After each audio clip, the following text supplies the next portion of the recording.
Hi, my name's Colin Lane, and this is the very talented and beautiful Joe Stanley. Hello. Fox FM, comedian, megastar. And this is Cup of Tea with Col, or Cotwork. So, being on radio for 10 years, a lot of, on the chat, obviously, but a lot of famous people coming in. Yes. I doubt if you could name someone I haven't interviewed. Okay, I won't try. But, the more famous they were, did you prepare more or were you more nervous? How did you prepare for those little interactions? Oh, you get online, you do your research, all that sort of stuff. But but you always had a really natural quality on radio, which is why you were so successful. So you weren't intimidated by them? No, well, the more I met, the less I liked them. Right. I'm in no way impressed with celebrity now, having spent a lot of time interviewing them. I just think most of them are quite dull. Right. Most of them, they seem like really unhappy people. Like, you'd have people walk in surrounded by this crazy entourage and they couldn't crack a smile. So, and you just think, what's wrong with you? You apparently have the world at your feet. And who was? I mean, you don't have to name names, but it was like musos or actors. Someone like a Paris Hilton, she would not. She looked like she was not having a very good time, and you think, why on earth are you doing this then? No one's making you do it. You actually come from money. So what's your compulsion to? Well, it's to feed her own celebrity. But she was. Didn't seem happy to be there. And so I just became really disheartened, I suppose. But were there people that you were looking forward to that were always, your favourites growing up, and you went, oh my God? Yeah, so interviewing a Matt Damon, I was very nervous. Right. I think we managed.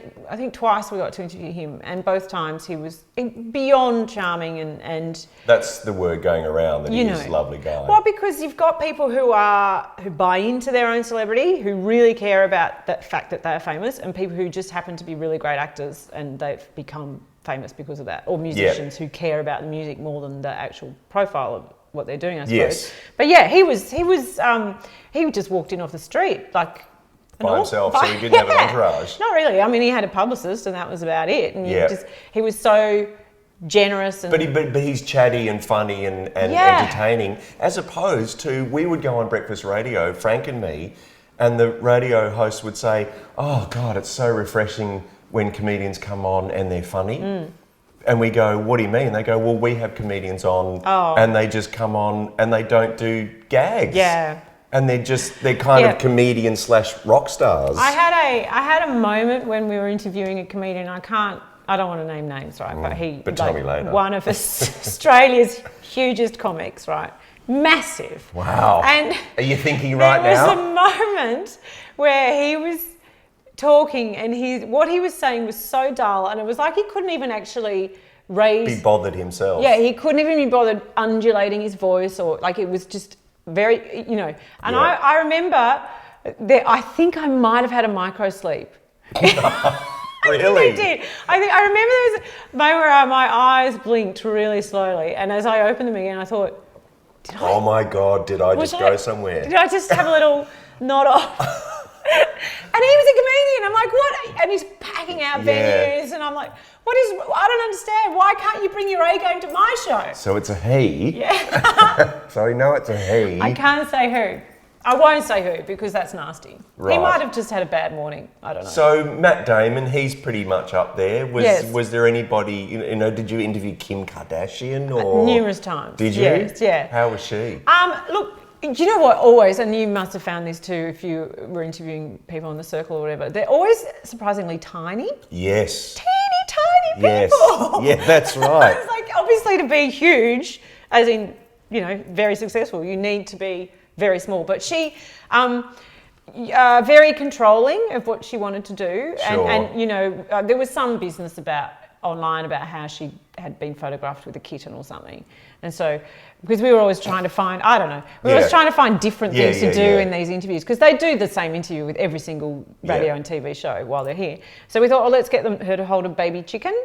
And she refused to hold this baby chicken. She refused to be photographed holding the baby chicken. And I thought, doll, you became famous doing something much worse than holding a baby chicken on video. So just hold the chicken.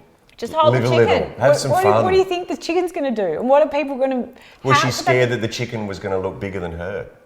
Was that, because was that a weird link? Anyway. So, yeah. Okay. Your homework, ladies and gentlemen, is to try and figure out who Joe was talking about as far as the hugely successful Australian comedian. I'm not going to give clues. Okay. But obviously it's a guy. Obviously it's a guy. Okay. That's all I can say. And it wasn't you.